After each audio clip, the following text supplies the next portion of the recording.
Hi, my name is Ben Hall. This is my presentation tonight on our author study for class EDU 334.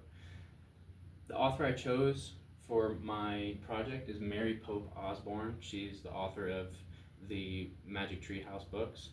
And my title is Mary Pope Osborne, a modern day master of children's literature. So why did I pick this author? I remembered her name from when I was younger and I first read some of the Magic Tree House books. I don't have a great recollection of them, and that's why I felt like it was still something I could learn more about and dive deeper into. But I do remember I had a positive experience reading the books. She, as I found out, happens to be one of the most best-selling authors of children's literature in general. She's not quite up at the level of J.K. Rowling and Harry Potter. Those are up near the $300-400 million total in earnings for the series. But Mary Pope Osborne's work really is still up in that higher echelon of children's literature chapter books. So she is one of the most best-selling authors of all time. What I found in reading her books and what she's also known for, her books cover a wide range of topics, so it appeals to a lot of different readers. They're generally well written and well researched. They have likable main characters, and again, they are very approachable for young readers. Mary Pope Osborne was born on the East Coast in North Carolina. She did grow up in a military family, so she got to see a lot of the country and actually some of the world outside of the U.S. Something I found that was interesting when I was researching was she actually backpacked after college in Europe and the Middle East. She kind of in this same vein of how her books are, she talks in some of her quotes about how from a young age she had a very active imagination. You can see that play out in her books. And when she was on this trip backpacking, some people approached her, asked if she wanted to go on a sightseeing tour through the Middle East in a van, and she agreed to go with them, which is pretty wild.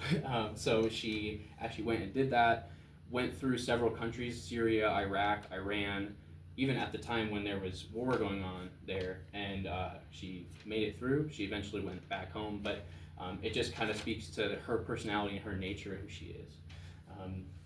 She nowadays, we'll talk at the end of the presentation about what she's doing today, but she still does write today. She actually writes with her spouse, her husband, and some of her relatives as well. Next slide, please. So getting deeper into the series itself and what the books are about, the Magic Tree House books center on two siblings, Jack and Annie. They're both little kids, probably about 8 or 9 years old, maybe a little younger than that for Annie. But their story, pretty much every book, is they end up going to this tree house in their backyard, which is magical and becomes a sort of time traveling machine.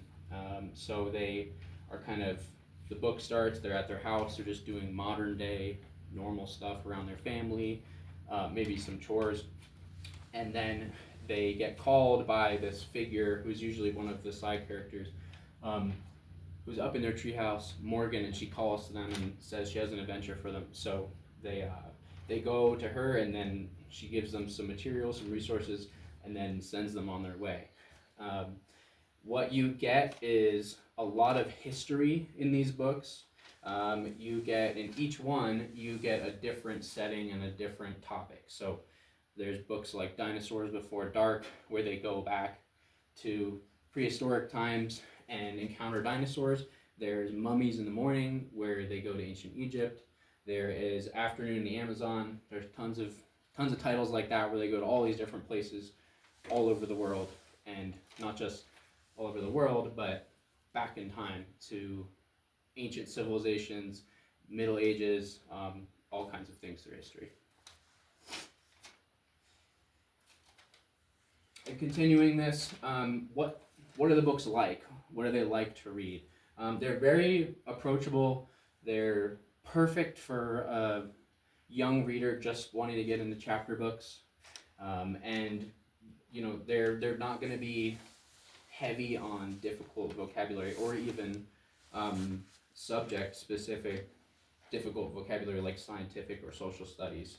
I found a quote here as far as the range for what reading level we're looking to target kids at to give them this book. It says aimed at children around 6 to 8. The books are short, fast-paced, and written in accessible language. The Lexile range is around 240 to 510, and makes it a popular choice for early readers, especially those in years 2 to 4. So you're past your basic phonics instruction, you're past your basic alphabetic knowledge instruction, and now with that knowledge, you're able to go into a book that's pretty easy, pretty simple, and you can find some of those sight words in there that you may already know, as well as learn new words. Next slide, please. So what has the response been to these books from the time it was first published way back in 1992, the first book, Dinosaurs Before Dark, to now? Overwhelmingly, we see that it's been positive. Most people that you would talk to about Magic Tree House, not necessarily are writing critics or book critics, seem like they would have a pretty positive take on Magic Tree House, like they had good experiences with it. If we just look at the critical response from book critics, we see that it is a pretty great entry point for young readers, and it's a pretty rich series to dive into because you talk about things like volcanoes, dinosaurs, ancient Egypt. To have a kid who's maybe 6 years old learning about ancient Egypt and the pyramids just starts to open up new vistas in their brain and makes it it sounds like a really enriching series, not just like it was for me as a kid, but for a lot of different readers. One negative that I did find on littlehandsbigreaders.org was that this writer felt that sometimes the books are portrayed as history. They're presenting real facts, but it's hard to talk to your children about, oh, this is actually fiction. This was made up for the story for Jack and Annie and the plot and everything. And it becomes kind of hard to separate fact from fiction. We also found that some people felt that the formula of each book is pretty similar and thus pretty predictable at times. But in general, a lot of the critics felt overwhelmingly positive about Magic Tree House books and that they are pretty simple. They have very relatable writing and relatable concepts that a lot of young readers have come across, and it has some good action to keep them invested. Key themes in these books, adventure is a huge one. It talks a lot about the fun of adventure, the thrill of adventure, and the kind of the joy of discovering new things through hands-on discovery. And then family and sibling dynamics play a role in pretty much every one of these books.